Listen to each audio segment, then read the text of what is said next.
Happy Halloween, everybody. I'm Kenny Conklin from hobbylinkinternational.com, and this is the 2025 Boyd Crompton Memorial Halloween Group Build. If you don't know what this is about, Boyd Crompton was TrekWorks here on YouTube. Great guy, great following, and Halloween was one of his most favorite group builds to do. He used to run his own, and we talked about it. We ran both separately because we both had different groups with a little bit of crossover, but unfortunately, last year Boyd passed away, and we changed the name of our regular Halloween group builds to the Boyd Crompton Memorial Halloween Group Build in his honor. We're going to hold that every year just for Boyd because he loved this group build so much. We had another good year. I think it was 13 or 14 builds this year, so not too bad. I said we weren't going to do coins, but we cannot not do that. We are going to do the coins for those that were in the group build, and this is a little bit of a preview of what the coins are going to look like. Going to take a little bit because I have to order them and get them to you guys once everything does come in. So enough babbling out of me. Thank you everybody that's watching the video, and thank you everybody that participated in the group build in memory of our friend Boyd. Now on to the group build.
Thanks again, everybody, for joining in on the build. We are going to have another group build, and of course it starts on November 1st, which is tomorrow. I'll have those rules up on HLI3DEffects.com. I'll put a link in the description below where those rules will be, because we hold the group build for a year to give you time.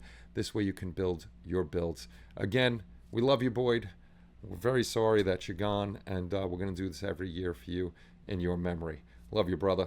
We'll see you all on the next one. Take care, everybody. Have a great night, and happy Halloween.